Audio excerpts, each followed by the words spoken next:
Halo semua, salam sejahtera Malaysia. Tuan-tuan dan puan-puan yang amat dihormati semua. Saudara-saudara, berkaitan dengan pengampunan yang diterima Najib Razak. Sudah pasti beberapa hari selepas pengampunan yang diterima Najib Razak, ataupun kita boleh kata 50% pengurangan hukuman penjara dan juga hukuman denda daripada 12 tahun kepada 6 tahun dan juga daripada 210 juta denda kepada RM 50 juta denda. Perkara ini disebut-sebut ramai. Namun ada satu lagi berita susulan ataupun pengakuan daripada Najib, di mana Najib mendakwa pengampunan diraja benarkan tahanan di rumah. Baru-baru ini ada artikel ini daripada Malaysia Kini menyebut Najib yang mendakwa pengampunan diraja yang diterima beliau dibenarkan untuk tahanan di rumah. Nah, akhirnya terdapat satu berita susulan di mana kononnya ada satu ataupun ada saksi kritikal yang akan ikrar wujud titah Najib jalani tahanan di rumah. Nah, saudara-saudara, kalau benar, ini menurut saya, kalau benar wujud titah Najib jalani tahanan di rumah, dengan ini Najib bakal bebas daripada penjara Kajang, namun bukan bebas daripada hukuman penjara. Masih meneruskan hukuman penjara, namun menjadi tahanan di rumah. Nah, perkongsian daripada Malaysia Kini. Saksi kritikal akan ikrar wujud titah Najib jalani tahanan di rumah. Seorang saksi kritikal bersedia untuk memfailkan afidavit untuk menyokong semakan kehakiman Najib Razak bagi mencabar kewujudan titah endendum ataupun tambahan oleh Yang di-Pertuan Agong ke-16 pada ketika itu, yaitu Baginda Sultan Pahang, supaya bekas Perdana Menteri itu menjalani tempoh pemenjaraan selama 6 tahun di rumah. Peguam utamanya Muhammad Syafi Abdullah mengesahkan perkara berkenaan ketika ditemui media selepas pengurusan kes dalam kamar berhubung perkara itu di Mahkamah Tinggi Kuala Lumpur pagi ini bertarikh 4 April. Bagaimanapun, peguam itu tidak mendedahkan siapa saksi kritikal tersebut.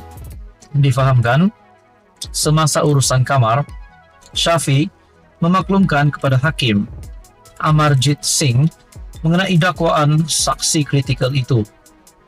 Amarjit telah menetapkan 17 April untuk mendengar permohonan Najib bagi kebenaran memulakan semakan kehakiman terhadap pelaksanaan perintah tambahan yang didakwa oleh Yang di-Pertuan Agong dikaitkan dengan pengampunan separah yang mengurangkan separuh hukuman penjara bekas PM itu kepada 6 tahun dan mengurangkan denda daripada 210 juta kepada RM 50 juta. Pada 1 April, Najib ketika masih di penjara, masih menjalani hukuman penjara di Kajang, berhubung sabitan kes rasuah SRC International berjumlah 42 juta, memfailkan permohonan kebenaran semakan kehakiman.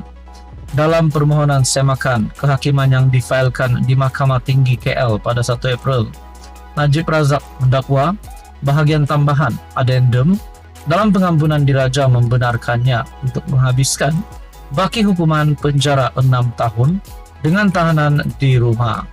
Dalam semakan kehakiman itu, Najib memohon Mahkamah mengarahkan Menteri Dalam Negeri, Peguam Negara, Lembaga Pengampunan, Kerajaan Persekutuan dan beberapa lagi responden untuk mengesahkan dakwaan itu. Saudara-saudara, dikabarkan ada saksi kritikal yang akan ikrar wujud titah Najib jalani tahanan di rumah. Apa komen Anda, tuan-tuan dan puan? Sekian saja. Teruskan bersama di dalam channel ini. Saudara-saudara yang amat dihormati tuan-tuan dan puan, selamat datang ke channel Fels Lifestyle. Saudara-saudara, baru-baru ini kita digemparkan dengan satu message yang tersusun berkaitan dengan dakwaan tiada tilawah Al-Quran tahun ini. Dan di dalam message tersusun ini yang juga menyebut kerajaan Madani. Ada berkata, kenapa zaman Madani tiada tilawah Al-Quran? Biasanya ada je setiap tahun.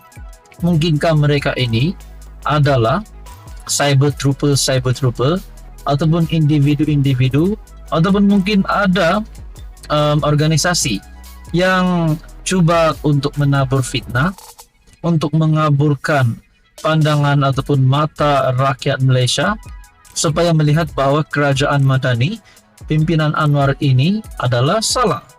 Nah, pada akhirnya semua pemfitnah ini kantoi berbohong selepas Menteri Komunikasi membuat kenyataan dalam satu artikel daripada Malaysia Kini. Artikel daripada Malaysia Kini berkongsi gambar-gambar mesej tersusun berkaitan dengan dakwaan tiada tilawah Al-Quran.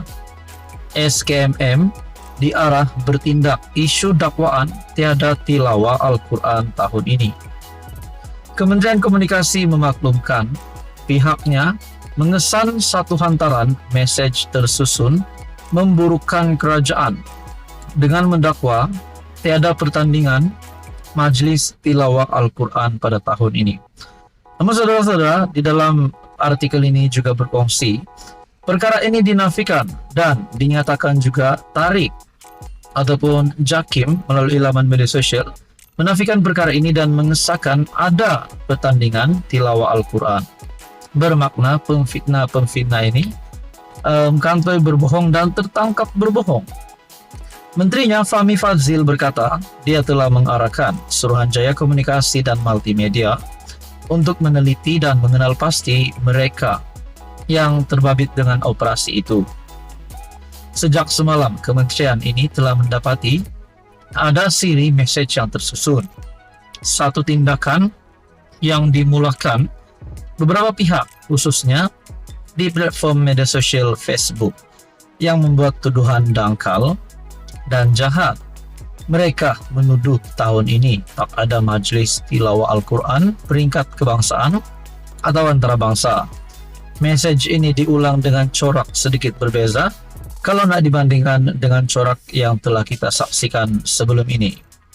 Saya telah mengarahkan SKMM untuk meneliti, mengenal pasti semua yang terlibat dalam operasi ini, dan kita akan ambil beberapa tindakan yang bersesuaian dan tegas memandangkan ada pihak-pihak tertentu yang cuba memesong fakta, katanya ketika sidang media di Putrajaya. Terdahulu itulah hantaran yang dimuat naik sejumlah pemilik media sosial yang mendakwa tiada majlis tilawah Al-Quran diadakan tahun ini. Ada juga hantaran yang mendakwa Malaysia tidak lagi menganjurkan pertandingan tilawah dan fokus kepada konsert. Susulan itu, laman Facebook Jabatan Kemajuan Islam Malaysia Jakim memuat naik hantaran berhubung majlis tilawah dan hafazan Al-Quran peringkat kebangsaan akan diadakan pada 23 hingga 28 Mei nanti di Kuantan, Pahang. Nah, pada akhirnya saudara-saudara, Jakim sendiri mengumumkan perkara ini. Malah katanya lagi timbalan Menteri di Jabatan Perdana Menteri Hal Ehwal Agama Dr. Zulkifli Hasan telah mengeluarkan kenyataan bagi menafikannya. Saudara-saudara yang amat dirahmati, siapakah pemfitnah ini? Adakah mereka organisasi ataupun pihak-pihak daripada pembangkang yang coba untuk merosakkan nama Anwar Ibrahim sebagai Perdana Menteri? Itu menjadi persoalannya. Nah, saudara-saudara, apa komen Anda? Sekian saja, teruskan bersama di dalam channel ini untuk isu yang seterusnya.